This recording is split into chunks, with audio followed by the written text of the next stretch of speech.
Alcohol and drugs will rob you of your ambitions and your peace of mind. But it's all controlled and driven by ego.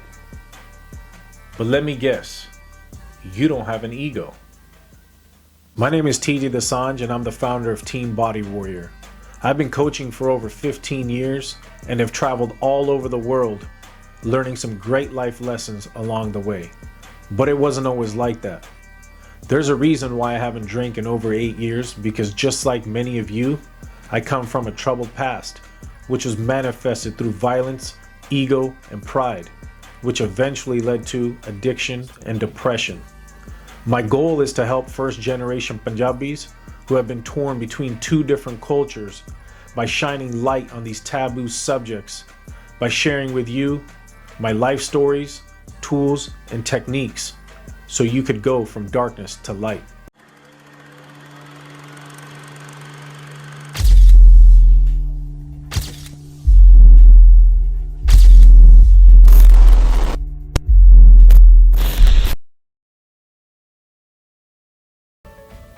Ego.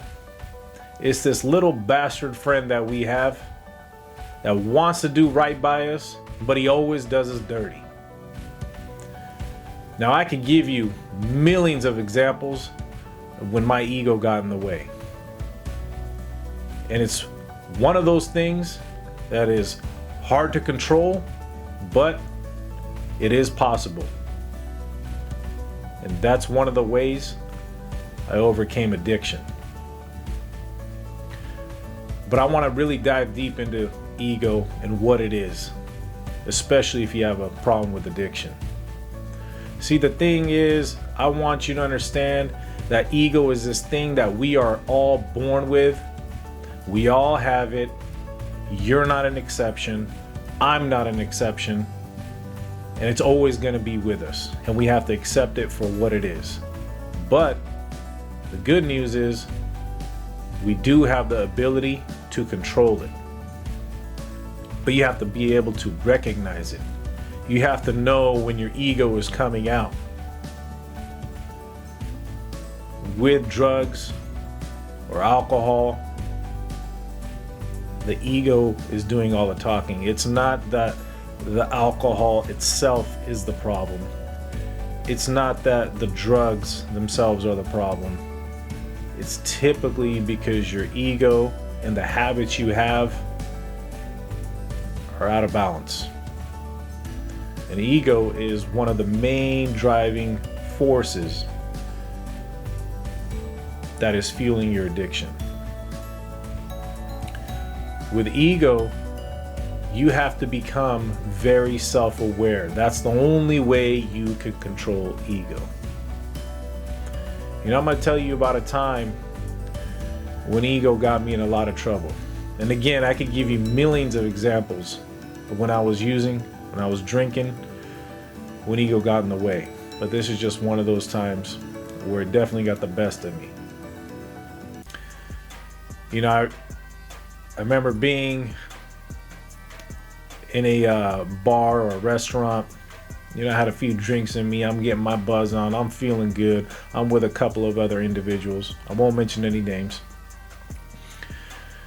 And, you know, somebody comes in, and it was a white guy, right? And it's kind of late at night. And the bar or the restaurant was about to shut down, so they weren't really serving food or whatnot. And he started creating a scene. And I remember him walking by our table, and he, you know, busted like a little side comment. It was a racist comment. And I just wasn't having it. You know, I'm buzzing. I'm feeling myself. And I was like, nah, I can't let this slide, man. I mean, what he said was wrong. No doubt about it. But what took place that night, you know, it wasn't, it's not something I'm proud of. Let's just say that. Because again, my ego got in the way. So as he went by the table, I heard the comment. I'm assuming he didn't think I heard. And a few seconds later, I got up. He went outside. because he's pissed off. He's still cussing, yelling. He's creating some commotion essentially. So I follow him outside. I step up to him. I just smack him around. But apparently I smacked him around too hard because he fell to the ground, and I'm getting pulled off by the other individuals that are with me. I go back inside, and I don't even know at this time what happened to the dude. And the individuals that are with me are like, yo, you need to bounce, man. You need to get up out of here, because trust me, this dude is gonna call the cops or somebody.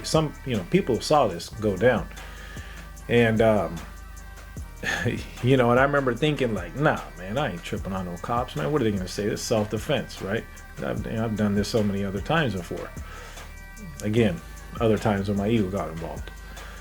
And lo and behold, cops show up, right? They put on the cuffs, this, that, and the other. And, that's pretty much what happened without getting into further detail. But yeah, I got caught up.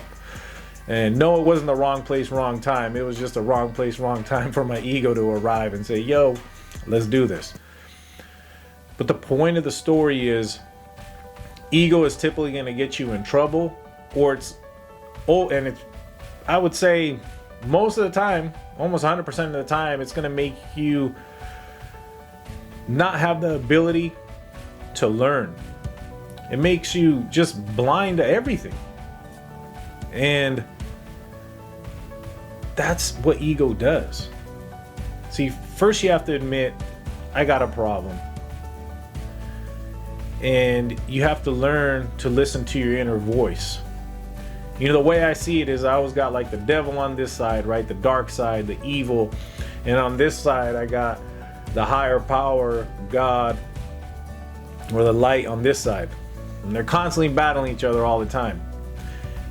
And now that I'm aware of all this, and not drinking for over 8 years, I try to shut down this dark side like all the time. Because I know that's the ego, the pride, and all that stuff that wants to come forward. And again, it's knowing that it's never going to go away. You just have to be comfortable with knowing that and understanding it's always going to be with you, right? And ego is really there to protect you, right? It's this shield that we have. It's because we don't want to expose ourselves, our weaknesses, or whatever it is you want to call it, to other people. But in reality, what's really, really happening, like deep in your mind, is you're doing it to not really, how can I explain this? You want respect from others, but you don't want to respect yourself. That's what it is. You want to show to the world that, hey, I have this image, or I need to maintain this image, and you're doing everything for others, but yeah, you don't do anything for yourself. And this is why eating right, working out, and truly trying to tap into the mind is a big deal, because you have to learn how to listen to your inner voice, right? That's the thing. An ego is constantly jumping in the way. It's like this little homie who's always trying to help you, but he always helps in the wrong way, right? He's always messing up. And you have to understand that if you are constantly pressing up on other people, you're not listening to everybody that is constantly coming into your life, and you're Mr. Know-it-all, or you're basically just running your mouth all the time, and you're not really truly listening, you're always going to have an issue with ego. That's your ego coming into play. And that's what you have to conquer. You have to use both ears and not be constantly running your mouth. You have to learn who you are. That little voice in your head, that gut feeling, it always tells you what's right and wrong, but yet we always ignore it. And that's where things always go wrong. And then you wonder why, I'm really not at peace. I'm not getting what I want in life. It's because you're feeding your ego all the time.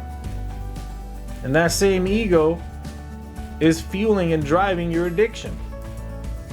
I mean, let's think about it. We're Punjabi, we're prideful, right? You go to any wedding receptions or any big Punjabi functions of any sort, right? We're influenced by it so easily, right? We got Crown Royal bottles, Jameson, Jack Daniels. There's a line in the bathroom stalls because you busting some of that stuff, and that's pretty much your ego getting in the way because you're trying to keep up with everyone and you're trying to supposedly have a good time, even though you're just slowly killing yourself. You're killing your mind. So just at a very basic level, you need to start becoming very self-aware of these things. You need to be able to have the guts and the courage to look back at your past mistakes. Think of it like a business plan that you're creating for yourself. In order to succeed in any business, you need to know what works and what doesn't work. But for some reason, we never do that for ourselves. So from the time you wake up, you need to know what your purpose is. Are you listening to your inner voice? Are you listening to your gut? Or is your ego doing everything for you? You literally need to be aware 24/7, 365. And when you start becoming aware and practicing it. Now, even right now, as you're watching this video, your ego might be getting in the way and saying, oh yeah, I know this, I know that, I understand what he's saying. Knowing and applying. Two different things. That little gap between knowing and actually applying is the very difference between you living a crappy life and a good life. So listen with both ears and start applying. Because ego, he's a little bastard, but you could do it.